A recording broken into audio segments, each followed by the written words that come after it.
I don't know. Rob, I'm trying to go live over on Instagram. Trying it. There it is. Are you having any success? Yeah, but it looks like it's straight up and down. Hey, everybody. Welcome to the Common Good Podcast. Every once in a while, we think, hey, could we make the world of our podcast a little better? Could we increase just a little? As my wife likes to say, 5% more fun. Could you just make it a slight bit better? Our church used to have the slogan, now 13% less judgmental. Okay, we're trying to be 13% better by also putting our live stream of this podcast on our Instagram account, which I have a very tortured relationship with Instagram. I just think it's designed to be so hard to work with. And right now, I can see over on the Instagram feed, it's just the middle of what's everywhere else. So sorry about that. I don't know. Maybe just listening to it would be better. Here, I'll try to put Rob up to the middle. Let's see what happens over on Instagram. Hey, Instagram, how you doing? There's Robb Ryerse. And, like so many Instagram things, it gets just treated special. So anyway, that looks nice with you there. Yeah, on Instagram. Yeah. Okay. Anyway, I'll stop talking about how we're also on Instagram. But if you want to follow this over on Instagram, go ahead. Our favorite place is for you to do it on YouTube. And that's because we're trying to work with the algorithm. So, But hey, Rob, today, there's so much to talk about, of course, because the Trump decisions, the Trump administration, the Trump chaos has caused the people who put their money in the stock market to suffer what's called wealth loss. But let's just be clear. Valuation in the stock market is not wealth. Valuation in the stock market is a future promise that some money will be there if you were to sell the stock at today's price. That's all it is. It's not wealth. It's not anything else. We can get into that in an economics conversation. But for a lot of people, they're banking on the stock market being their retirement. For a lot of people, that's going to work out. For some people, it's not. The decisions that Trump has made with tariffs, with chaos, with federal layoffs, with the damaging of the economy, with breaking alliances, has caused people who invest in the stock market to freak out. And it's doing worse now. The worst first month of any presidency since 2009, when the economy was in a crash. But anyway, it's doing terrible because the Trump administration is just generally doing terrible for America. But if you're in MAGA world, it doesn't feel that way. No, It's the tale of two worlds.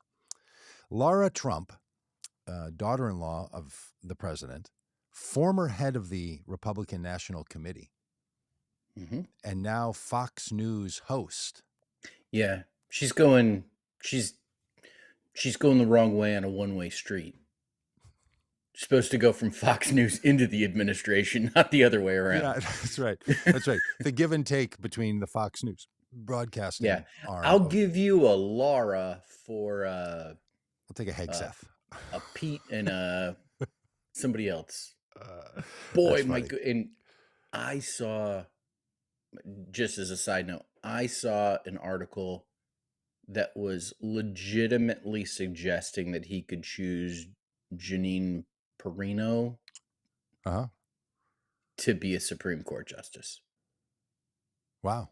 Is he going to get another one of those? Is there another? Sure. Is he going to? Are they going to expand the court so Trump can put another one on there? Because wouldn't that be a kick in the pants? Yeah. If then the Republicans decide to expand the court. Yep. Okay, we can get to that in a minute. Lara Trump was on one of the more popular shows on Fox. Still not as popular as a lot of YouTube channels, but popular enough. She made the suggestion that the American people should kiss the feet of Donald Trump and Elon Musk for what they've done. And you might think that someone like us is just using that as overstatement. Yeah, figure of speech. Until she said, we should be kissing the feet of Donald Trump and Elon Musk. So a Trump by marriage, a Trump by choice. Someone who may very well have kissed the feet of a Trump. Very literally. Could have sucked the toes as far as we know. I don't know. I've heard people like what they like. People are saying. I've heard people are saying there's toe suckers. Here she is. And you know what's happened with Donald Trump is we cannot survive as a country. So people ought to be kissing. Pardon me, I pushed the wrong button. You're going to get 2 Lara Trumps. Trigger warning, Lara Trump here coming. Again, telling us about how we're not going to have a country. I mean, these people's lack of trust in the American... Anyway, I'll get to that in a second. Here she is. We cannot survive as a country. So people ought to be kissing the feet of Elon Musk and Donald Trump for being the 2 people to actually do this. Really? What they're doing is so great. Destroying the economy, breaking it all apart, firing thousands of employees, maybe canceling Social Security, maybe putting Medicare at risk, certainly stopping hungry people from around the world who've been promised that they were going to get support from the United States, all that. And you should kiss the feet of them because we wouldn't have a country without them. So much for the American people. So much for, you know what makes America great? The hardworking American people. Do you know what in the world apparently of Lara Trump is, and Donald Trump and Elon Musk? What makes America truly great? Them. Them, Rob. The self-centeredness is just shocking. It is shocking.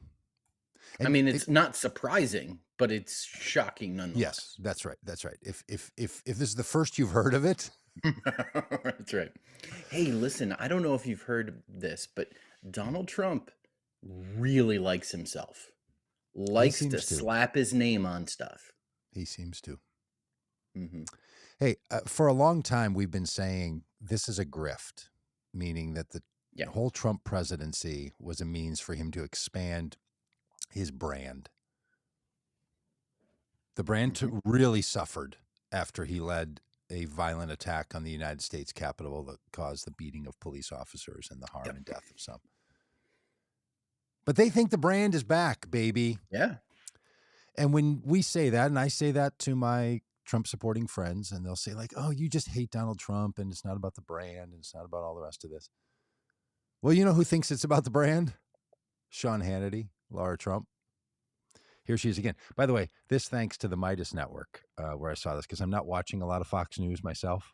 In fact, I'm not watching any news currently. I'm reading a lot, but I'm not watching anything. It's curious how I'm I don't know. Maybe we should talk about how you're protecting your own spirit, heart, mind, soul from all this stuff. But I want to be in sort of control and you know, watching and listening to things. It sort of comes at you. We should talk about that, because I have taken a couple of steps I think are kind of interesting. Oh, okay. Huh. A little teaser. All right. Yeah, a little teaser. Hold on for that. But first, trigger warning. Here's another Trump telling you things about the Trumps. And you know what's happened with Donald Trump is it's never been hotter to get your hands on anything Trump. All the Trump properties are doing fantastically. You know, Trump shoes, you can't get a pair of them even if you try. Why would you want a pair of Trump shoes?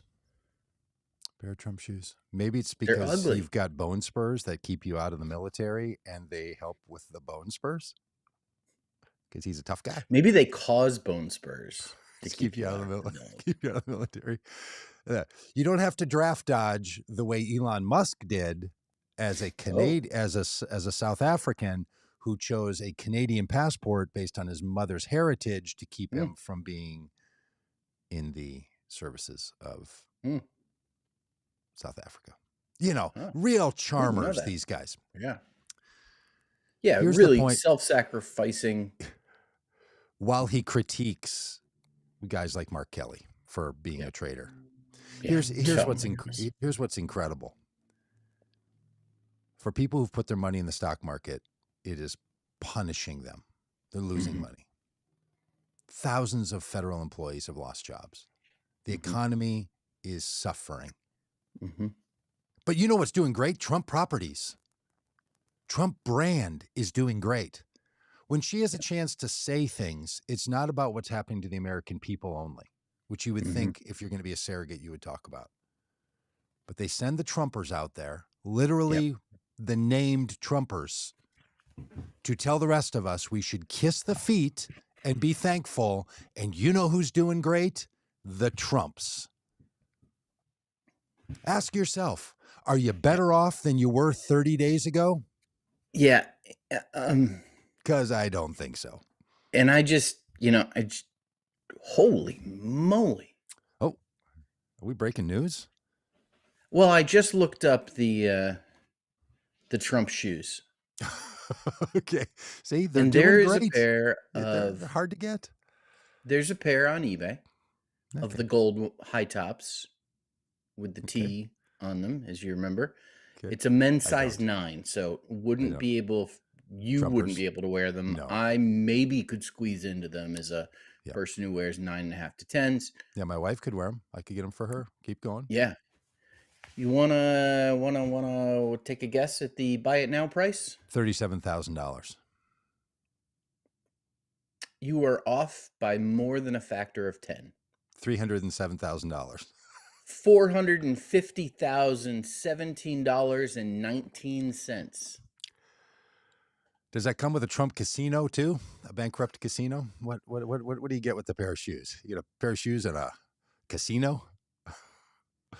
Rob, it's just, I mean, it's so ludicrous, the whole thing.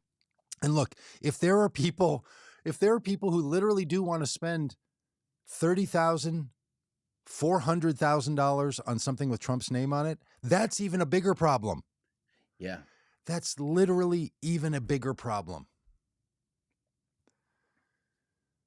Yeah, the economy, really, with the price of eggs, with inflation going up, all of this stuff, job reports being down. Do you want me to lean in the middle for Instagram? Should we talk like this? You just keep talking. I'll just entertain the Instagrammers, the two of them that are watching this thing at this point, who are like, this doesn't work.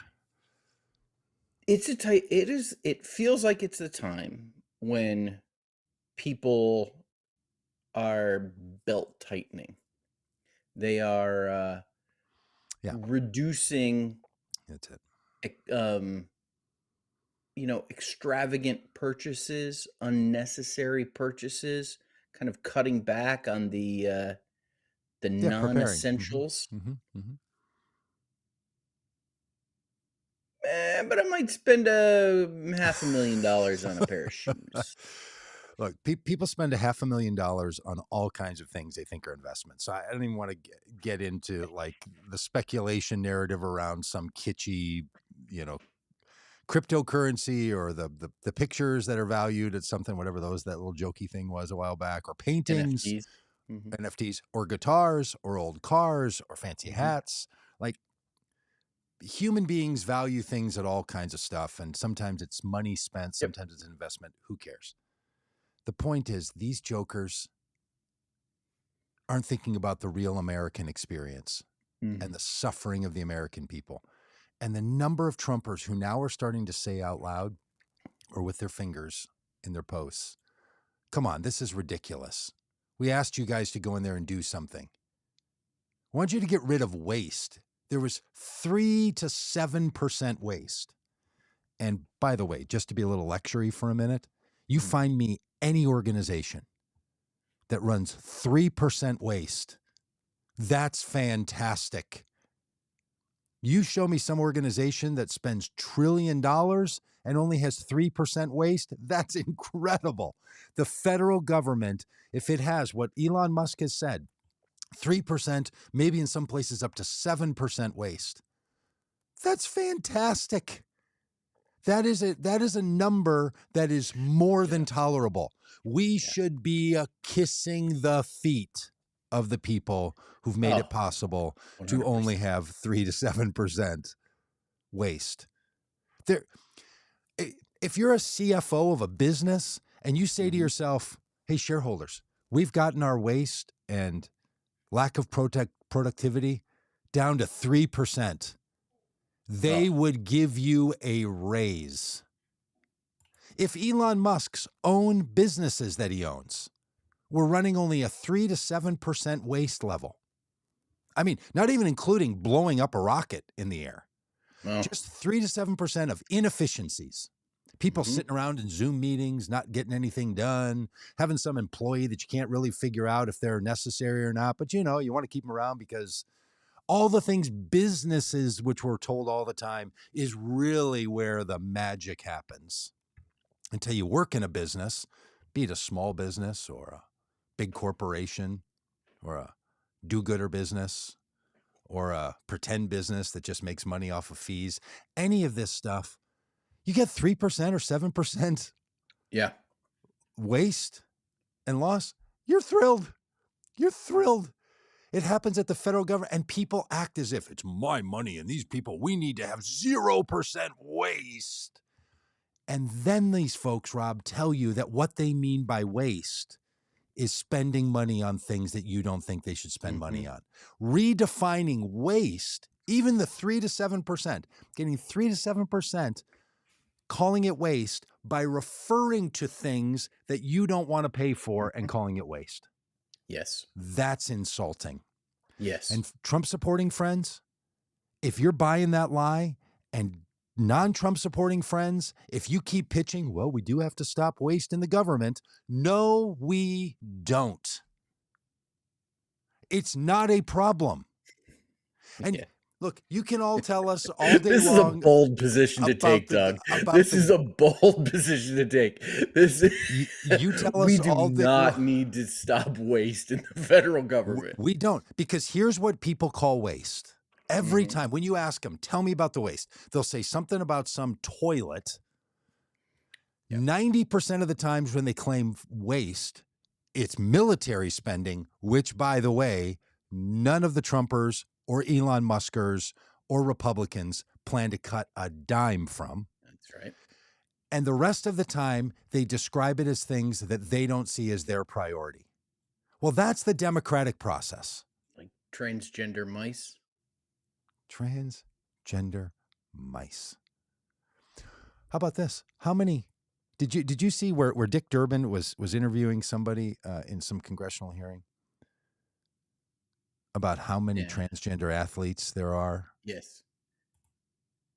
The guy said maybe 10. Yeah. Maybe. Yeah.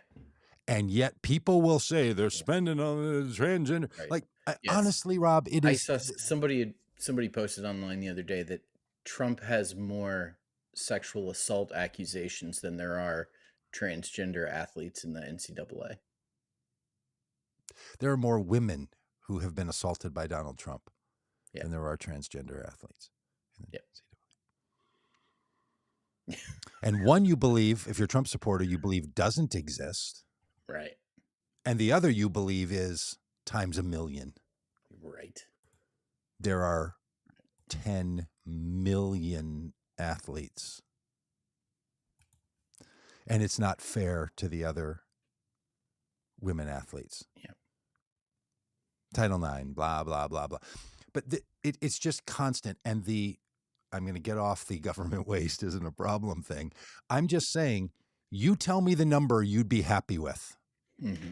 How much waste? What percentage of the federal spending is fraud and waste that you're going to get rid of? And would you get rid of 90% good if you found 10% bad? It's like bargaining with God about how many righteous people could we find to hold off the judgment. Yep. Because it is the Common Good podcast. All right. Okay, that's it. You want to rant about tariffs for a minute?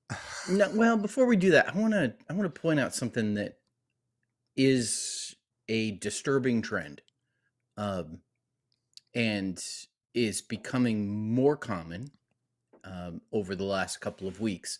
That those of us that pay attention need to, really need to be cognizant of. Doug, throw up one of those Truth Social posts from the president. Here's one from, I think, May 4th, maybe from a week ago. Donald Trump posted, all federal funding will stop for any college, school, or university that allows illegal protests. Agitators will be imprisoned or permanently sent back to the country from which they came. American students will be permanently expelled or, depending on the crime, arrested. No masks.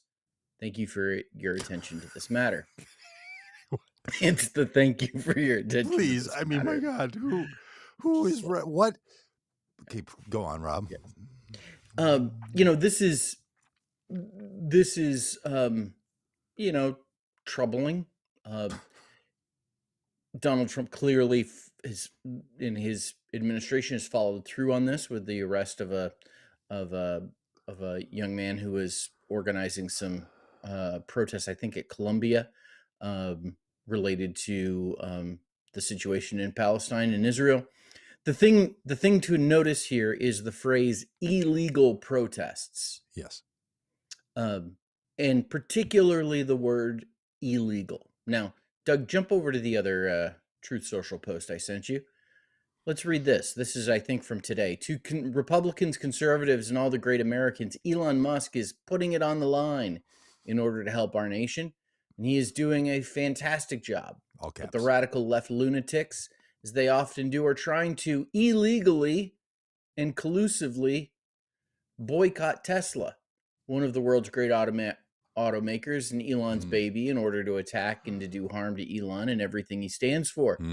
They tried to do it to me at the 2024 presidential ballot box, but how did that work out? In any event, I'm going to buy a brand new Tesla tomorrow morning as a show of confidence and support for Elon Musk, a truly great American. Why should he be punished for putting his tremendous skills to work in order to help make America great again? Now, I mean, there's the ridiculousness. Listen, this is Donald Trump goes into places and claims he's going to pay for everybody's meal and then walks out and doesn't, and so we'll see if he actually purchases a Tesla. I wonder if he's going to pay tomorrow for this out of his charity like he did his son Don Jr.'s Cub Scout fees of $17 that he paid for when Donald Trump Jr. was a little boy, out of the charity that he raised money for. Yep. This is that guy. Yeah. The thing to notice here, though, is Donald Trump's assertion that the boycott of Tesla is illegal. Yes. And voting against him was illegal. Yeah. That's what he implies. They tried to do the same to me. Yeah. So what we're seeing here is...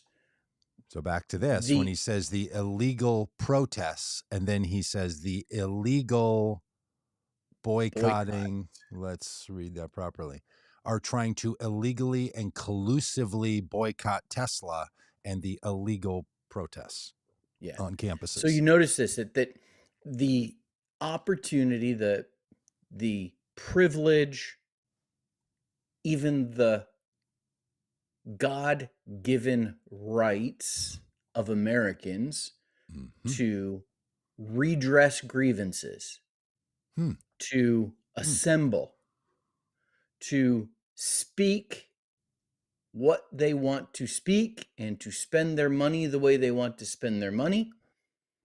All of these things, this freedom of expression enshrined in the Constitution as a self-evident gift of God to all Americans, is being called illegal by the President of the United States. Yeah.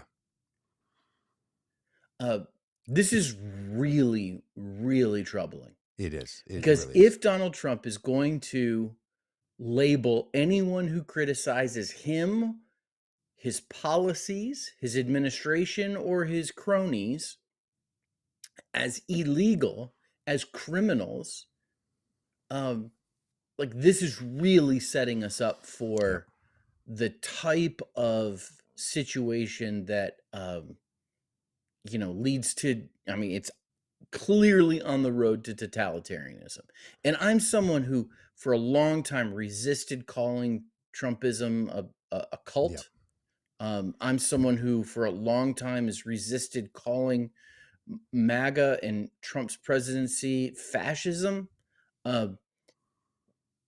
But they're telling us who they are, and whether he's intending to do this or not, Donald Trump is revealing to us what he really thinks of the people who organize on the streets and say, no, we're not going to go along with this. Yes.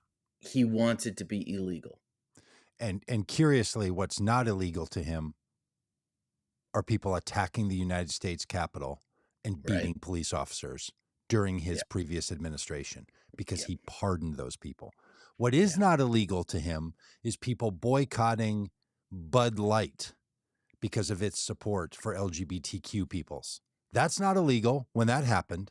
But people saying we're not going to buy Tesla, or we're going to sell our Tesla, or we're going to sell our stock, that somehow he wants to declare as illegal and collusion.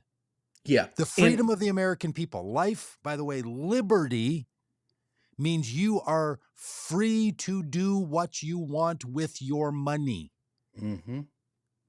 The government, according to these people, shouldn't own it and take it from you, and you can do what you want. But to Donald Trump, he now wants to say that's illegal. Now, this is a man, Rob, who has been found guilty of fraud and says, I'm not guilty. I'm not sure he uses words the way the rest of us do, and that's what's dangerous. Because when Pam Bondi, who's the Attorney General of the United States, takes this attitude and says, oh, if you speak out against the president or Elon Musk, that's illegal. Because Donald Trump has told us that his statements on Truth Social and Twitter are official statements of the president. He said it and argued it in court, which is why he said he was protected against the defamation that he was found guilty for when he sexually assaulted a woman and then said he didn't after he was found civilly liable. And that cost him $84 million in fines. And he said, no, it's not defamation, because when I write it on Twitter, it is a statement of the president. This is the chief law enforcement officer of the United States, the president of the United States. So if people think it's just what he says, don't worry about what he says. That's the thing about the president. What he says, like, I declassify the documents, actually carries weight. Actually carries weight. And listen, there has been vandalism of Tesla dealerships. There's laws for that. We don't need new laws. Remember Republicans used to tell us we don't need new laws? There's plenty of laws for that. Go on. Right. You know, there's been vandalizing, there's been, trespassing, and there have been people arrested for that. And those things are illegal, against the law. And Doug, you're someone who has done a number of direct actions knowing that you were going to break the law and get arrested. And that was kind of the point. But Donald Trump doesn't say that that's illegal. Donald Trump says that protesting and boycotting are illegal. Is illegal. Which are much broader terms, because you can protest without vandalizing. You can boycott without trespassing. So this is really, really concerning. And what he's doing, and this is what he does on so many things, is he starts to soften up the Trump supporters to change their thinking on things. Just go through the list, if you're a Trump supporter, of all the things you used to think and held to and now don't because Donald Trump told you not to. That list of things all followed this pattern. He starts to attack it. He starts to create a new narrative around it. He starts to tell you how to think about it, until the next thing you know, you're all for Russia and you're all for tariffs and you're all for removing the soft power of the United States work around the world. All the things that you used to say were foundational to what it meant to be a Republican. And now you don't. And if you don't know how this actually works, how you microdose the Donald Trump drug, so that you start to say to yourself, maybe I just need a little more. And go on your little magic carpet ride and tell yourself, this is all working out. While inflation is on the rise, unemployment is on the rise, the stock market is losing value, And people who believe that our international relationships matter are scared spitless. There we go. How Yeah, we all doing? great. Yep. Now, again, here's what's true, Rob. For 4 years, we would describe what was actually going on in the Biden administration. Some of it we agreed with. Some of it was very hard. Some of it we vehemently disagreed with. But over in the Trump world, for 4 years, it was an absolute dystopian narrative that America has never been worse. Right. I mean, truly, for my Trump supporting friends, I just think, What now? Yeah. you suffered. I mean, you called the best economy we've had in ever the worst. So you chose to suffer in your mind during the good times. And now it's all inverted. The Trump people are like, it's like an AI video we're living in, where it's just beautiful. And I listen to the left wing and the progressives and man, those folks, they describe the bleakest reality. And the truth of it is, the economy is not that bad. The stock market has been inflated for a very long time. It's one of the measures. It's not the only one. But the real suffering is not only the suffering that's happening to you. It's the suffering that's happening because of the United States to other nations and to people not like you. And that's a thing Americans used to care about. And when you decide to get that back, maybe you'll find the American spirit again. Yeah. We rise to the occasion, not just for sheer power for ourselves. And if you don't care about that, feel free to say it. Yeah. And Democrats, if you do care about it, keep saying it, because truthfully, in all the media stuff, the mainstream media, the more micro medias, all this, the making things out to be so disastrous. Can I give a little illustration? Last night before going to bed, Shelley said, wow, I hadn't seen this one. And it was the removal of the messaging on the plaza outside of Lafayette Square in Washington, D.C., what's been referred to as Black Lives Matter Plaza. They're out there with jackhammers taking up the top layer. They're going to put down a new layer. And the headline was, Trump administration takes down Black Lives Matter Plaza. That's disturbing. And then I said, I know a little bit about how things work in Washington, D.C., and the federal government doesn't control the streets of Washington, D.C. or what's on them. The mayor does. Now, the funding for a lot that the city utilizes comes from the federal government, because the federal government is one of the big residents there. So it contributes a lot of the funding. And it turns out that one congressperson put up a bill that said, hey, we're going to stop federal funding to D.C. if you don't change Black Lives Matter. But the reality of it is, the governor or the mayor of Washington, D.C. and her team said, yeah, we're going to change Black Lives Matter Plaza. It's going to become a part of a 250-year celebration of this country. And it's going to become an art project and an art installation around that. So Black Lives Matter Plaza is going to be rebranded. You can either credit that to Donald Trump is destroying Black Lives Matter Plaza, and it is unfortunate that it happened during a time when DEI is on the decline and companies like Target and others are turning their back on their commitments that they made 5 years ago. Or you could say, you know what? That movement in America by that name and that narrative has run its course. And as someone who still owns a Black Lives Matter t-shirt and whose profile picture has me in a Black Lives Matter t-shirt and have Black Lives Matter signs in my yard when it's not full of snow, I can tell you it feels a little dated. Not the commitment that Black Lives Matter, but that particular phrase and that particular movement feels 5 years ago.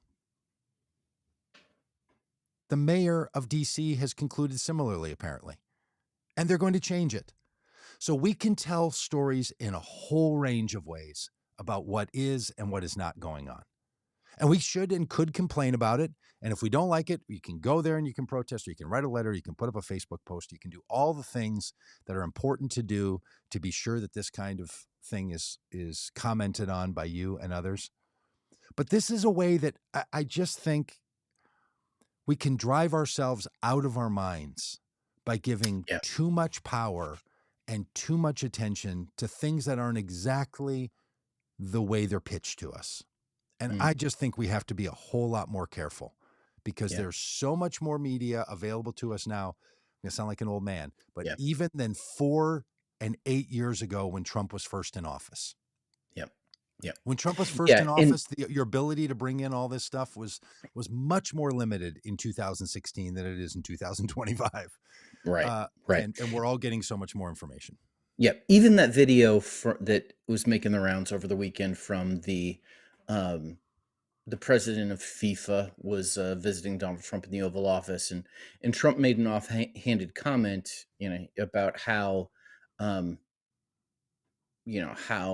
they rigged the election and I'm president.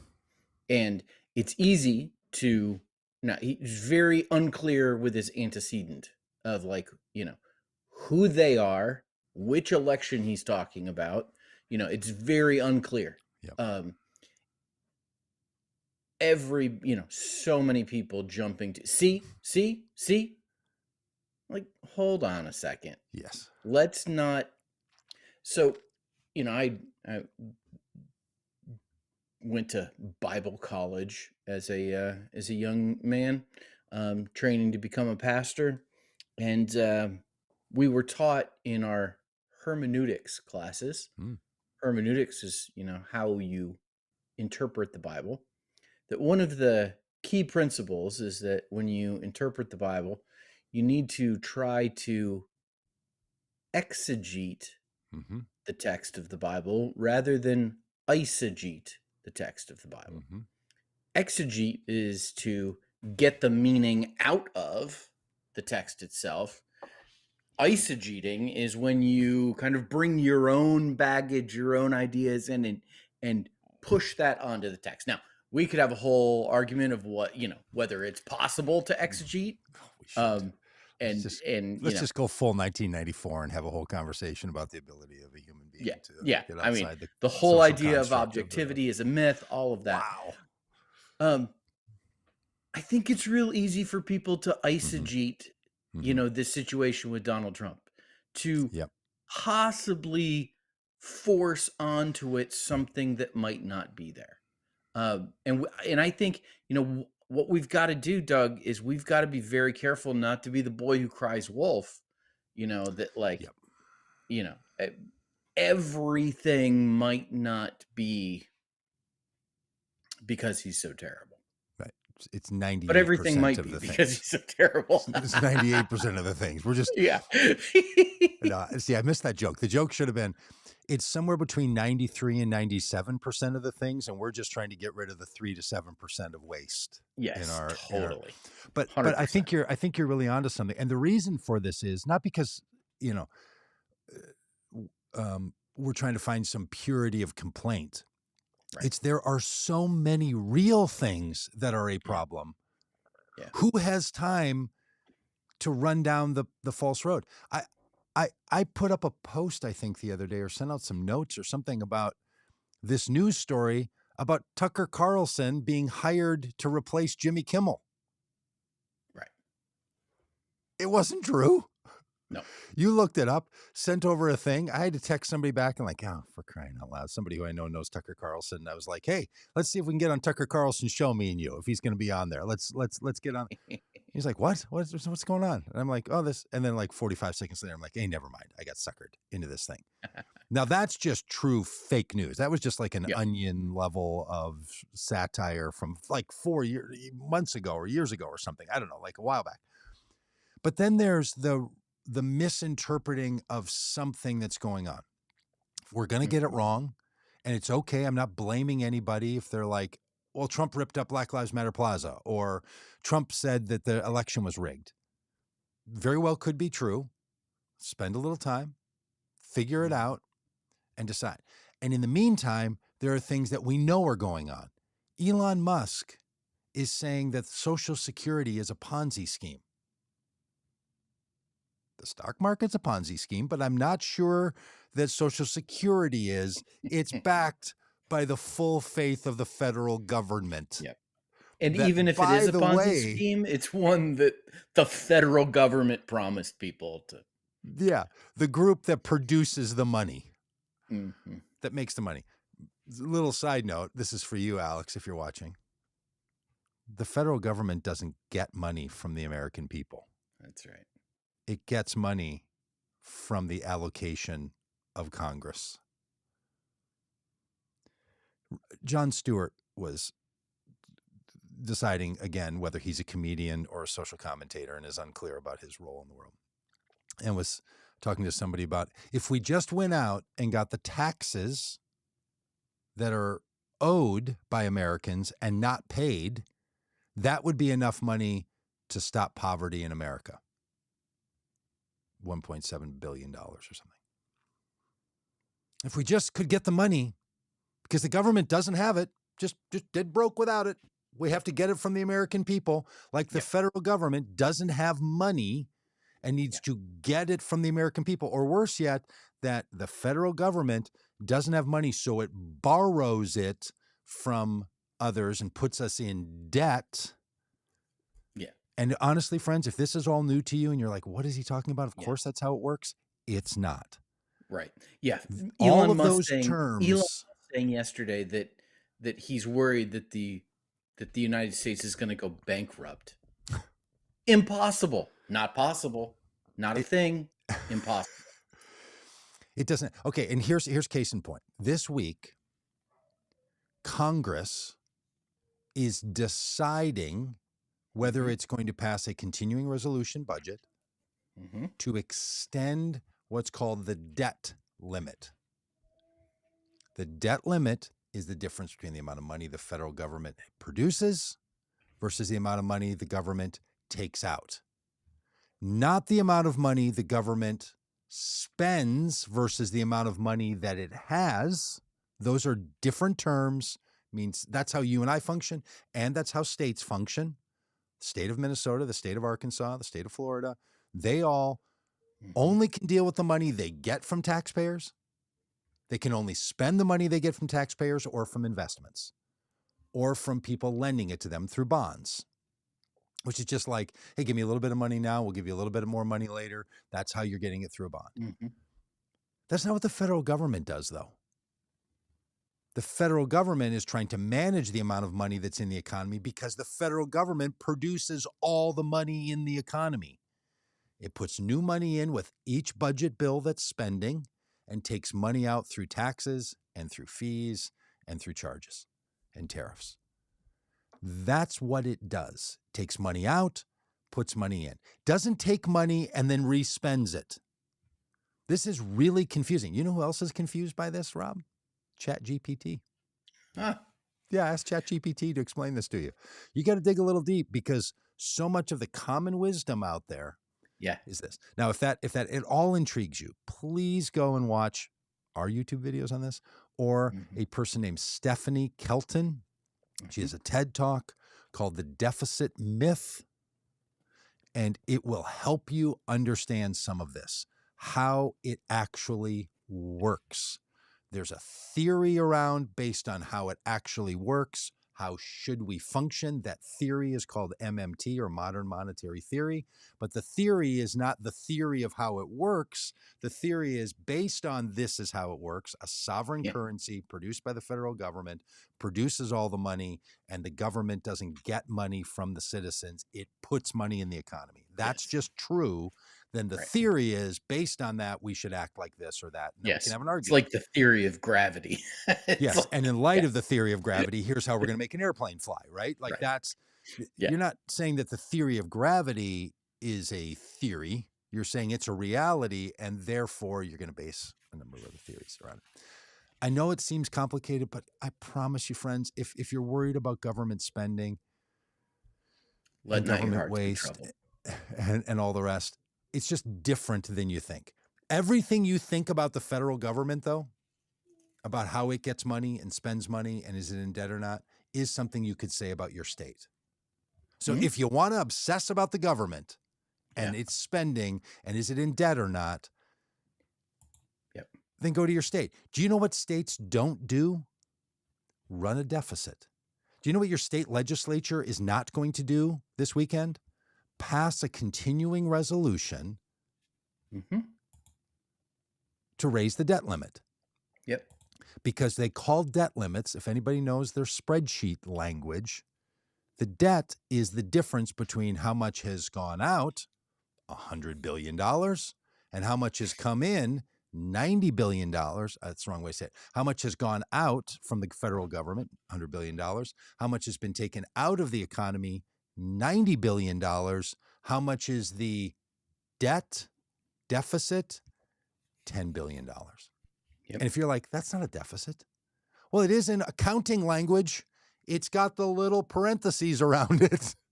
The amount that went out versus the amount that was put into the economy versus the amount of money that was removed from the economy. I just feel like in the next 4 years of Trump, because this is when Republicans lose their minds, we just have to say it over and over. And on that note, do you know his control of the House of Representatives and the Senate and the White House? Republicans. Do you know who can't seem to pass a new budget that gets rid of the deficit? Yeah. The Republicans. They promised they would. Now they've got it. And you know what they're about to do? Say it together, friends. Kick the can down the road. Do you know why? Because it's not kicking a can down the road. Right. You want to solve the deficit? You want to get our national debt to zero? Take all the money out of the economy, give it back to the government. There you go. You got it. Now there's no money in the economy. It's just crazy talk. And I don't know why we continue to tell ourselves we're borrowing from China. We're borrowing from our children. 50 states, none of them do that. You know why? Because they can't. It wouldn't function. Right. The federal government's not because borrowing money from currency. Anybody. It produces the currency. Right. Yeah. The qualitative fundamental difference is who produces the currency. Yes. And when you are the one making the money, literally making it, the rules are different. You know, it's not like a monopoly banker. No. The monopoly banker does not make the money. The monopoly banker simply distributes money. Yes. It's not that. That's literally what our banks do. The way the federal government and the Treasury move the money into the economy is through banks, which they have very specific relationships with. So it's like the banker in Monopoly. Yeah. Do you know what the federal government is like? Hasbro, who printed the money that they put in your Monopoly game. They printed it and then put it in there. Yep. And for every game they've made, they printed more money and put it in there. That's what the Treasury does when it's told to by Congress. Every time Congress passes a spending bill, that's what they do. They produce new money. And you know what they don't do when they do? Produce a new game? They don't confiscate money from a bunch of other games and put it into that game. That's beautiful. They don't call everybody and say, hey, we saw you bought a Monopoly game back in 2004. We're going to need you to send in, one of each bill. Okay, that's genius. That's genius. And the reason this matters is because when people hear that the federal government does this and that, and federal spending, it's how a sovereign currency functions differently than because that part of the system creates the money. Yeah. And you wouldn't. They're not trying to balance a checkbook. Great illustration. As long as we're deep diving, let's just deep dive. Yeah, it's so In infuriating. World War II, when the United States was attacked at Pearl Harbor and decided to stop being like the modern day Trumps and get involved in the war, where did we get the money to build planes and ships and pay millions of people to go around the world as soldiers? Where did we get the money to take over factories that were building cars or building guitars and confiscate them and turn them into part of the war machine? Where did we get the money for that? Did we go around and ask all the American people to chip in and pay a little more? No. The government just said, here's new money. Where do we get the money for anything the federal government's ever spent money on? Did we ask the American people, could we please have a little bit back as the federal government so we can spend it over here? Nope. I know that's what you're told over and over. So, Doug, what are war bonds then? Not how it works. So a war bond is where you say to people, hey, rather than us taking the money from you and never giving it back to you, because that would kind of be a bummer for you. That's what we do with taxes. How about if you give us $100 by buying a war bond? So we'll take that money out of the economy and we'll put a bunch of new money in the economy. And in 10 years or 5 years or 20 years, we'll give you $130, 30%. And why would the increase. Government want to take money out of the economy? Well, this is a great debate in the world because what they're wanting to prevent is there being too much money in certain places in the economy. This is what economists fuss with all the time. Where is it sitting? When I walk around my park up the street here, there's a couple of places along the park that at this time of year and after a heavy rain, the runoff is not managed very well, and you end up with a big pool of water right in the middle of the walkway. You don't want the water there. You want the water spread out across the field or maybe running into the lake through a little culvert. That's where you want the water to go. When it sits right there, that's not in a good spot. So taxes and bonds, where someone says, I'll give you the money and you'll give it back to me later, what we call lending or borrowing, that's to move the money through the economy, to gin up the economy and keep it moving. That's one of the powers that the federal government has. It incentivizes people to do certain things. I'll give you $130 later if you give me $100 now. Why would they want to do that? Because they want the money out of your account and they want new money going into other places. Now, why would they worry about that? Because too much money in the economy can inflate prices. Inflation's the big worry. We all saw it after COVID spending. You know why we had inflation? COVID spending. It wasn't yet all the Biden spending. That's still coming.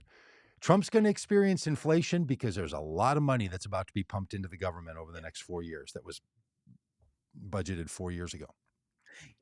So yes, and what often happens is there's typically there's two things that cause prices to go up.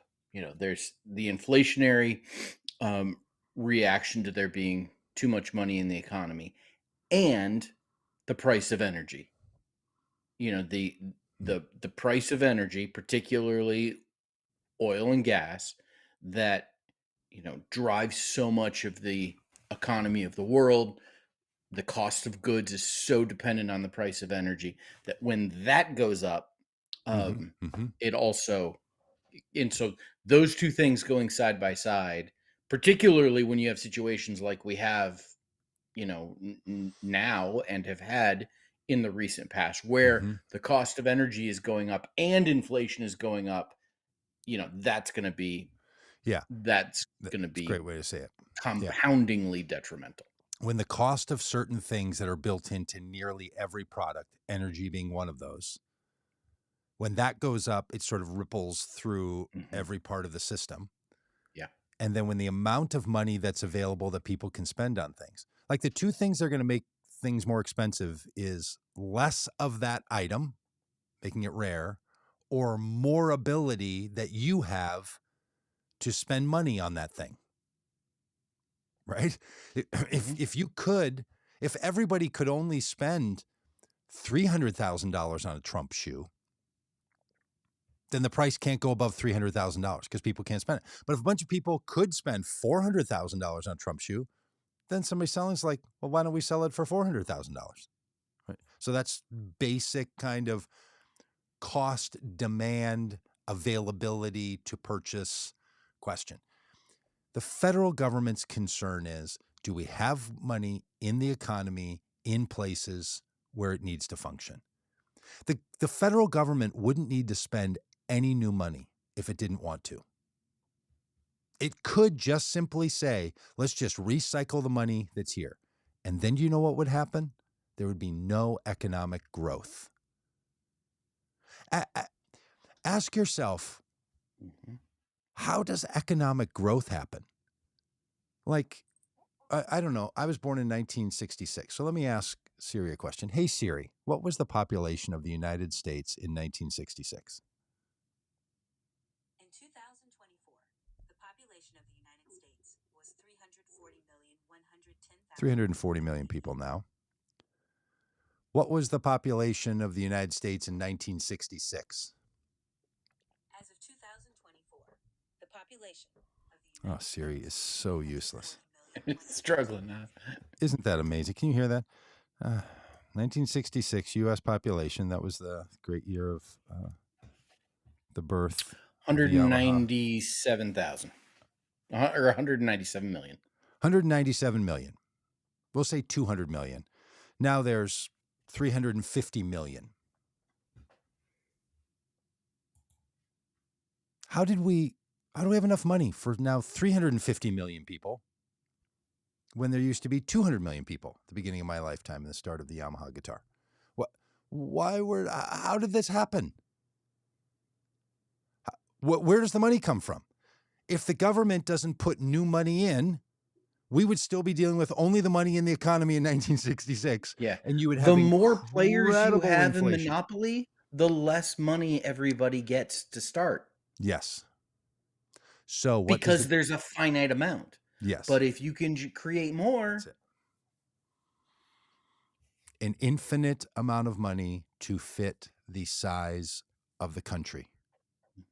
That's what the government does. And unfortunately, the difference between how much money the government produces and puts in versus how much it chooses to take out in an accounting language is called the deficit. That's a real language problem, right? Yeah, totally. Because what we want is money in the economy. Just one more little ballywick. Do you know what is not the economy? The stock market. Stock market. The stock market is valued at like 2.5 times the amount of money in the U.S. economy. It doesn't exist. It is pretend valued money for millions of accounts that could not be taken out because the government has never produced that amount of money. If everyone decided, let's cash out today, we know what would happen. The stock market would have to crash down to a point where stocks are only valued at the amount of money that's actually available in the economy. So we do this thing, which is not helpful, where we describe people's wealth by their valuation of their stock market. Yes. It's potential wealth. It would be if you sold it. Right. As long as you have it, it's not wealth. Right. Elon Musk is not worth whatever billions of dollars his stock valuation is. He's worth other levels of money. It's a lot. Yeah. You know who mocks the United States all the time and the world's wealthiest people language around the stock market? Saudi princes. We're like, you know who actually is the richest person in the world? We are. Yeah. Because we are the currency. I mean, the good news is in the United States, the U.S. Treasury is not owned by anybody. In some countries, in some nations, now that money is held by the royal family. Yep. But we do this weird thing where we call wealth what something is valued at. Like your house. If your house is worth more money than you owe on it, you could Yes. say, I have this much Yeah. value in my Yes. house. Yes. And we call that equity. You have equity. You have that equity in your house. Now, when it comes the day that you actually sell your house, fingers crossed that equity's still there, that the housing market hasn't crashed, because you Yes. might, be underwater. Like, these things are flexible. They are not fixed. And unless you follow the advice of Tom Selleck on at 2:12 in the afternoon during Jeopardy Yeah. and do a reverse mortgage, when you sell your house to get the equity, do you know what you don't get anymore? Your house. Mm-hmm. Your house is now gone. Yeah. The value of the stock market is the value of these stocks right now, and they're worth nothing to you until you sell them. Right. Now, people every day are cashing out of the stock market and choosing to Yeah. retire, and while the number Great. stays up, it works great for them. Fantastic. But that's not the economy. Any Right. money that goes from what I like to refer to as the pretend money in the stock market, and you convert that into real money in the U.S. Mhm. economy, Mhm. then you get it in U.S. dollars. Mhm. Now you're in the economy with that money. But the day before, when it was in the stock market, you just said, this is how much I think I will get if I sell now. And, there's always little ups and downs. So when the stock market sees a huge crash and the top 7 billionaires that sat with Trump at his inauguration lost $200 billion yesterday or whatever it was, some nonsense amount of money, those guys aren't like, I lost real money. They're like, this thing's gonna up and down, and we're gonna use it for leverage, and we're gonna use it in all kinds of ways that people use their valuation in the economy. But to your average person who's just in a retirement fund, you get your Edward Jones account thing, and it says, oh, you now have $100,000 or $500,000 or $7 million worth of value in some stock account. That's great. You don't want it to go down, but that's not the economy. That's not. Yeah. Point made. This is just. Is it, or should I just keep drilling? No, I think we're good. Hey, can I read you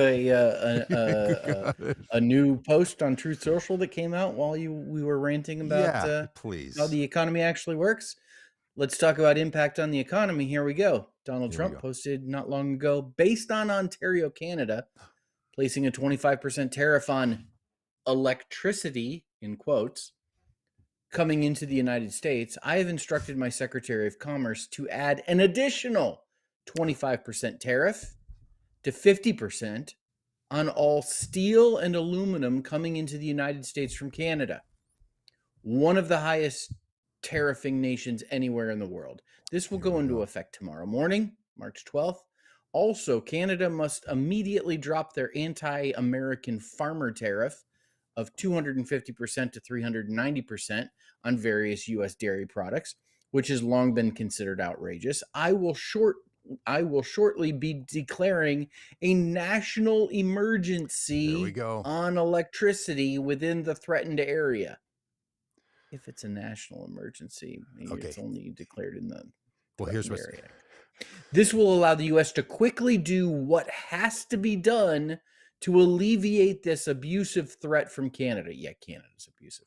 If other egregious long-time tariffs are not likewise dropped by Canada, I will substantially increase on April 2nd the tariffs on cars coming into the U.S., which will essentially permanently shut down the automobile manufacturing business in Canada. Have you been following this whole thing that the person who's essentially the governor of the province along the U.S. Canadian border has said, oh, you're going to put tariffs on us after signing a deal 5 years ago, that we had free trade? You're going to renege on that deal and you're going to start to put tariffs on us? We're going to put tariffs on the energy that the states, New York, Michigan, Minnesota, northern border states that are getting their electricity not from the United States, but from Canada, because they're so far north that that's the infrastructure they can utilize. He said, oh, we're going to put serious tariffs on there. And if you raise any other tariffs on us, we will cut the electricity off completely. Mm-hmm. You know what? That is terrible for the Americans living in those places. But this is what Donald Trump has done. Started a fight with Canada over nothing, put tariffs that are punishing Canadians.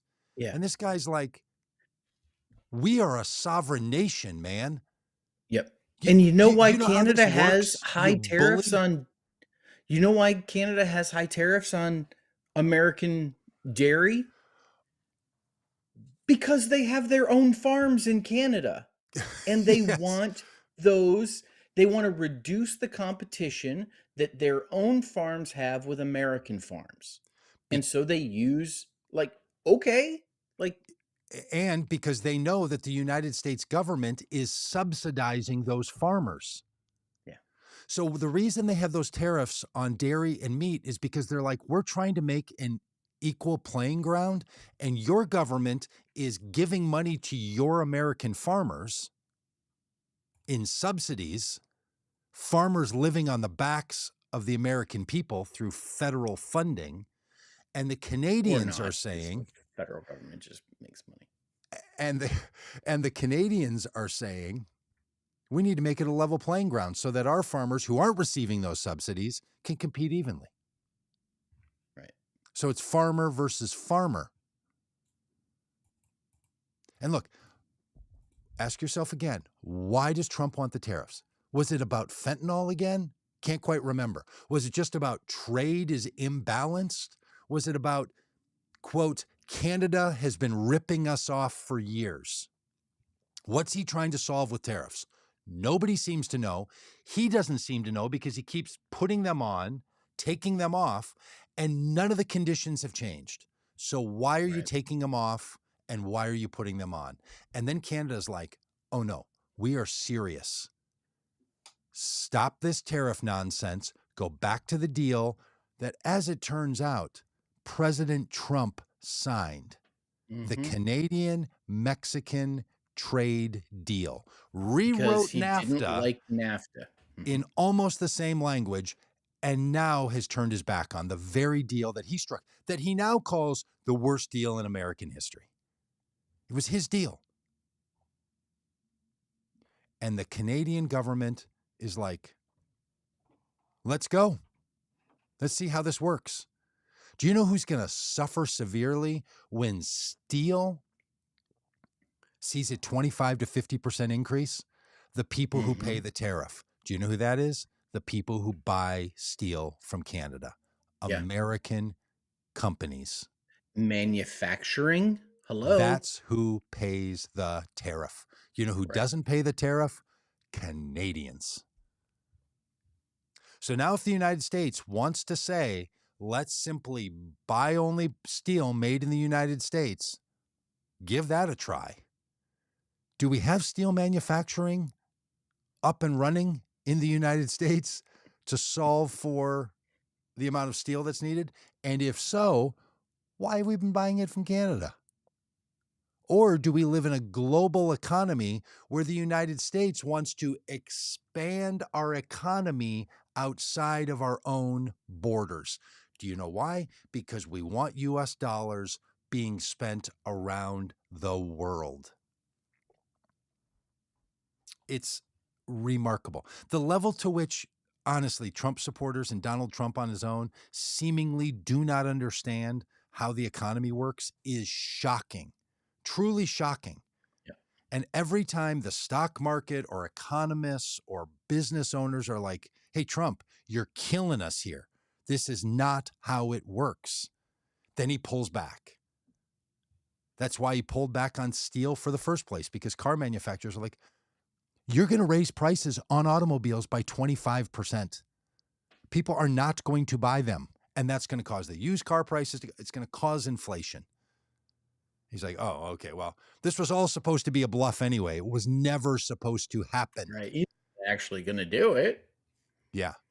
And look, The best thing for Canada to do right now is make the United States fulfill Trump's promise until he buckles his knee and kisses their feet. There's a circle back. Yeah, I like it. Took an hour and 9 minutes. That's Hey, big news! It's announcement day. Katie Porter has announced that she's running for governor of California. Wow, one of our faves. Is Gavin Newsom term limited out before he runs for president? I think so. I think so too. Now, Kamala Harris has said that she's going to take until the end of the summer to decide whether or not she's going to run for governor of California. But that's gutsy. That's gutsy. Rebecca Cook, too soon, another one of our faves, is once again running for Congress in Wisconsin's 3rd congressional district. Wow, three's a charm. All the best to her. Yep. And the lieutenant governor of Michigan, whose name is now escaping me, announced that he'll be running for governor of Michigan. Because I think Gretchen Whitmer is Big Gretch. Term limited.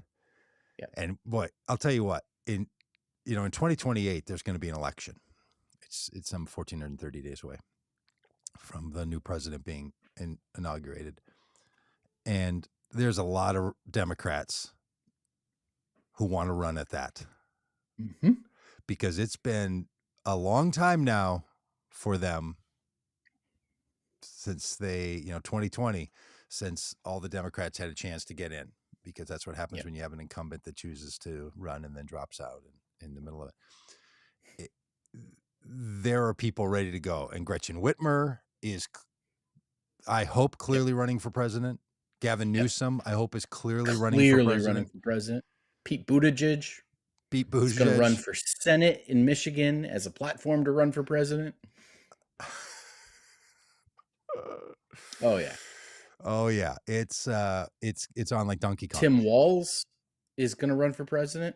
Did you see that news that he was kind of sniffing around it? Look at this response. See the deadness in my eyes? Yeah. It's my response. Cold, hard stare. Maybe he and Tim Kaine could be a little. Oh my goodness. Little buddy comedy of running for office. Oh. I just threw up in my mouth a little bit. It's just Tim Kaine. Just those two would be the weirdest waivers in the history of politics. I mean, just Tim Kaine, like the two of them, they can't wave like normal people. Yeah. You throw Bernie Sanders in the background back there. If you were going to wave, how would you wave? Like the Queen. I'd wave like the Queen. My hand would there sort you of go. move back and would forth. You do this? The two arm jazz hands wave.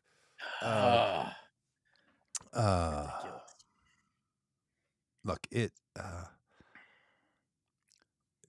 what's going to happen come November 2027 is there will be tens of millions of Americans who will say, this is the choice we get,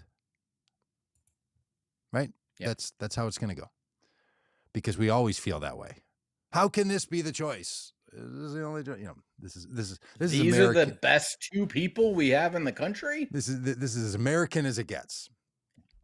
Now's your time to not be frustrated by that soon reality that will come upon you. This is your time to be like, it could be this one. It's like that scene from Airplane where that old movie where the guy says, what do you make of this? And he says, well, I could make a brooch. I can make a hat. I can make that little shtick, which to people of a certain age is funny. It could be this person. It could be this person. It could be this combo. What if we did it like this? I mean, it's if you care about politics as like a nerd, this is a great time to be sort of imagining who moves in the White House. Do you know what is also going to be happening at the same time? The darkest competition to take over the mantle from Donald Trump. Mm. And the number of people who will be freaked out between now and nomination day for the Republican Party sometime in the summer of 2027,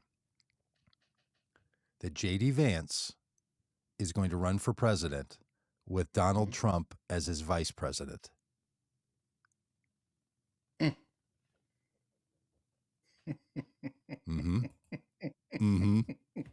That's a cold, dead stare. Yeah. That's a Tim Walz running for president, cold, dead stare. Yeah. Oh, goodness. There is also... that is going to dominate people's thinking. Yeah. Or totally.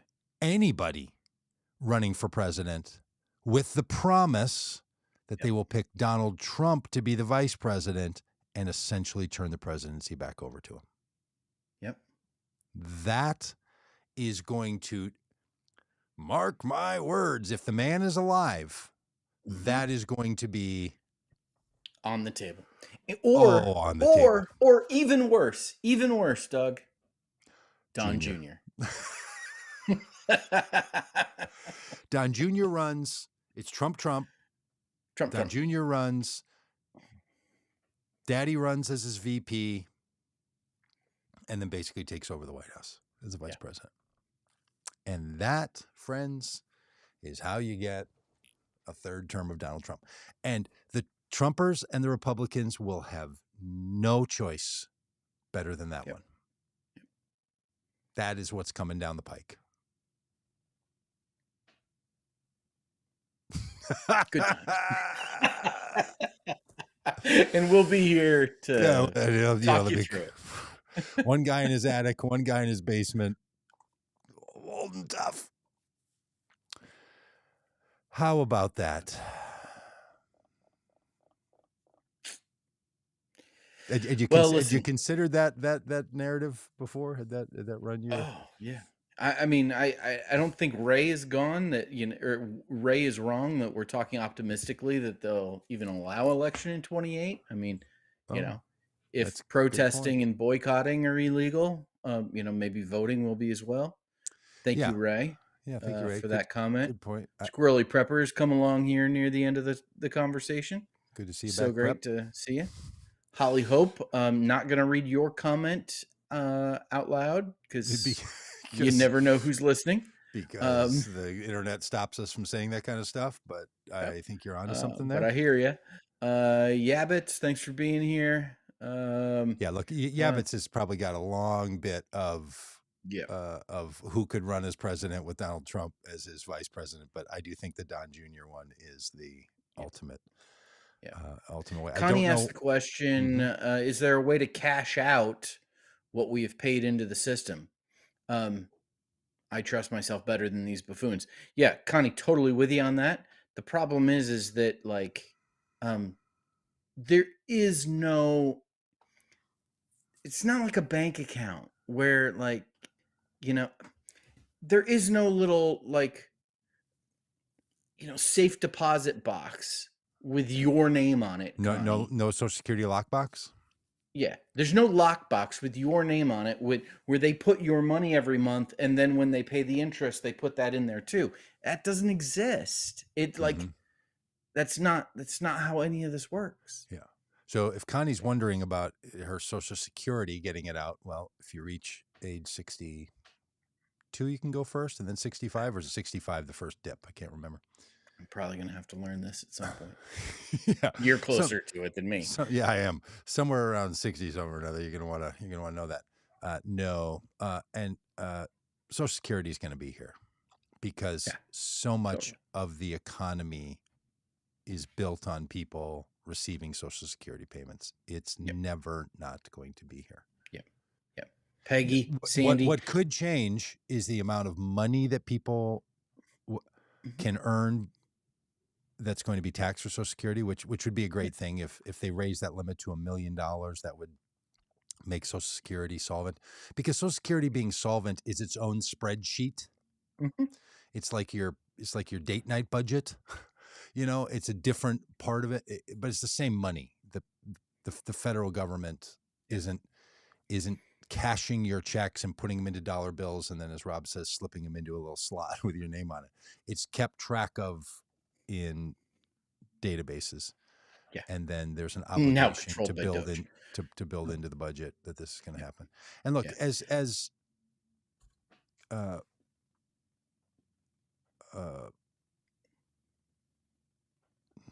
Liz Cheney, boy, how fast the mind doesn't work sometimes. As Liz Cheney said, someday this man will be gone and your shame will remain, to Republicans during the attack on the U.S. Capitol. Elon Musk is going to be out of the Doge office. Donald Trump is going to be gone sooner than your car lease is paid for. These things will change. Then the damage that's caused by these people we're gonna have to respond to. Yep. And we have to make sure that the next election puts us in a position to solve for these problems that have been created. Yep. That's where we are. So unless you're planning to cash out, and look, I feel so badly for the people who in the next 46 months were planning to cash out. Yeah. I really do feel for that set of people, because this is really bad. Yep. Yeah, totally. But also saying thanks to Jim, Kimberly, Jakai, Max Powers. How can you call yourself a Christian? You hypocrites. Where was your criticism of the evil and despicable actions, policies of Biden Obama? You belong to the Church of Corinth and Thyatira. Okay, this is an interesting comment. Thanks from Facebook for Max Powers. Not real name, not real photo. Interesting. Want to critique people's Christianity with your fake profile. I get you. Do what you got to do. Life's hard. Have we said anything other than Donald Trump is a failure? And to you, that translates to you can't be Christian.